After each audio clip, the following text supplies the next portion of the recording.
Oh, snap. I like this. We'll see how it does. We got 4 Lothran Seaguard up front for the High Elves. We're also going to be taking a look here at 1, 2 Flamespire Phoenix. We're going to have 2 Nobles, both of them on chariots, as well as 3 Tyrannok chariots. Wait a minute.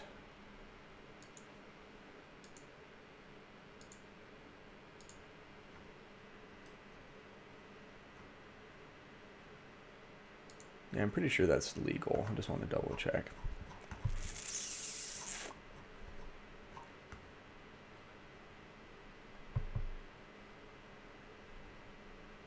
Yeah, 4 more chariots.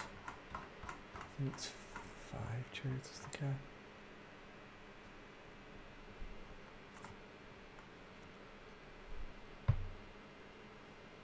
Yeah, looks like it's okay. All right, cool. So, yeah, 2 noble chariots, 3 Tyrannok chariots, which I absolutely love. They have some awesome magic damage for their missiles. He's got Alariel the Radiant up in the air with her usual loadout. Now for the Vampire Coast, we're going to have 1, 2 units of zombie pirate gunnery mob. Looks like just with handguns. No, 1 with handguns, 1 without. We got 2 bombers. We have 2 deck gunners, one of them being the Shade Wraith gunners. We're going to have front line of zombies. And then we're going to have mortars. Oh my god. 2 mortars firing in, doing about half health damage on top of the Lothran Seaguard immediately as the battle begins. 276 versus almost 1,500, guys. So, should be interesting. Now, the mortars are targeting these Lothran Seaguard, and oh my goodness. The accuracy is astounding. Right now we got Luther Harkin up in the air. We have a Vampire Fleet Captain on a crab with Taunt, as well as Invocation to Heck and the Summon. And then, oh my goodness, Luther Harkin has everything. He's got Slan Gold, Hornswaggle, and Power Siphon. So, it looks like we're going to be looking at the Ithelmar Chariots diving in. Going to see a lovely Tempest going down, and now the other Flamespire Phoenix going in. And honestly, Alariel should just get in here too, throw down that Star of Averlorn, and do her best to triple team Luther Harkin. But instead, she's diving into combat against the Vampire Fleet Captain. I would really like to see her get up into the air here. Earthblood is going down, but Luther Harkin is just punishing this Flamespire Phoenix right now. We'll see if they can survive or not. Invocation of Nehek upgraded going down.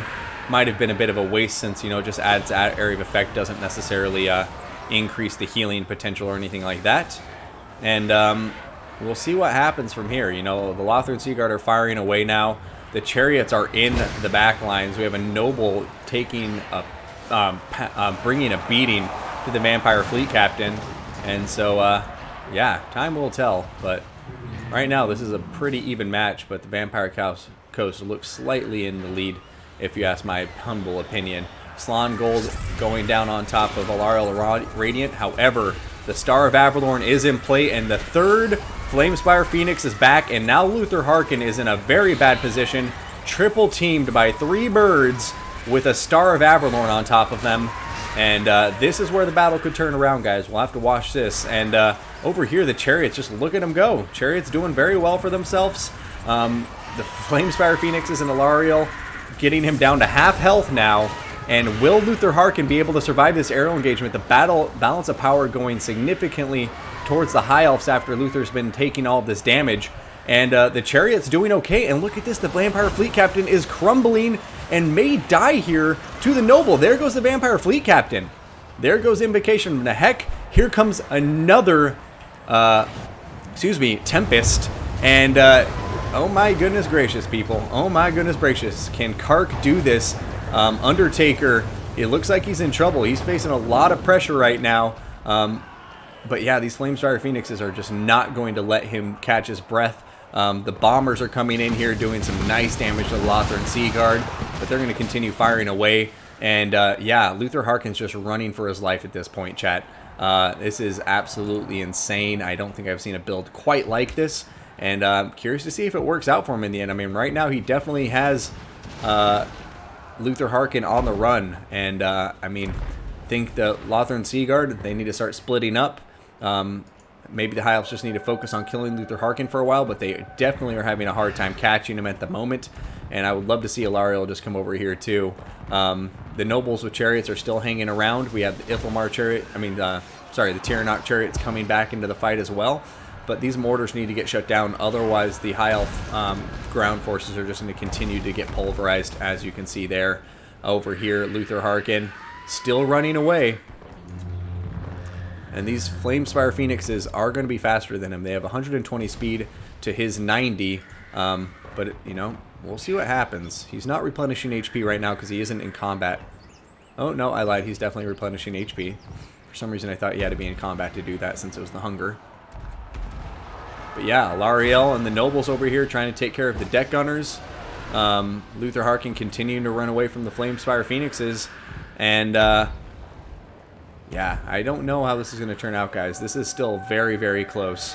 The High Elves definitely have some really great momentum going on here, and they're just destroying all of the ground forces with their superior chariot power. And unless Luther Harkin can find a way to kill one of these Flamespire Phoenixes, he's going to be in a lot of trouble. And there goes another Tempest. That's going to allow the Flamespire Phoenixes to catch up to him and start hitting him in the ass. And oh my goodness, guys. Are we going to be seeing a High Elf victory here with one of the strangest builds I've seen in a long time? This noble, unfortunately, is not in the Star of Averlorn. Oh, man, he desperately wants to get into it, doesn't he?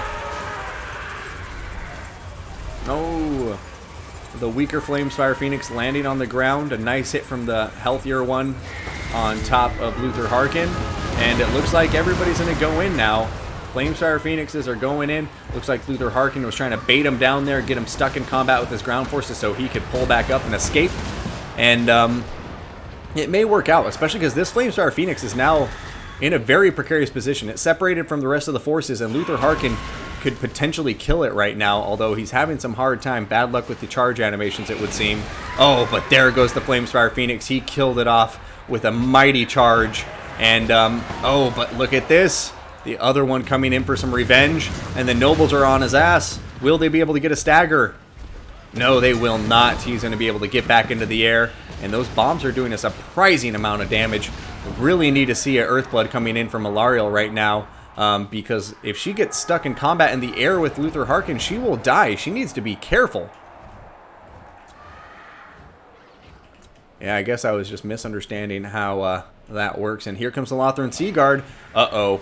Tempest coming in again.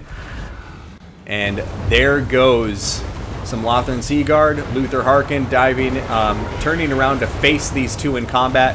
But it looks like he won't be able to handle the power of Alariel and her Flamespire Phoenix. And I'm guessing he's going to go down for the count right here. Luther Harkin and his Deathshriek Terrorgeist falling to the ground. And the High Elf Air Force going to be dominating the air now. And all of these ground forces for the Vampire Coast are going to start getting shot by Lothran Seaguard and cycle charged to death by the Noble Chariots. Wow. That is an army. Dropping bombs as he lands. Wow. This is why I love Kark. I mean, and not anything to take away from Undertaker. He's a great player, but Kark just always has these atypical builds, and I love watching them.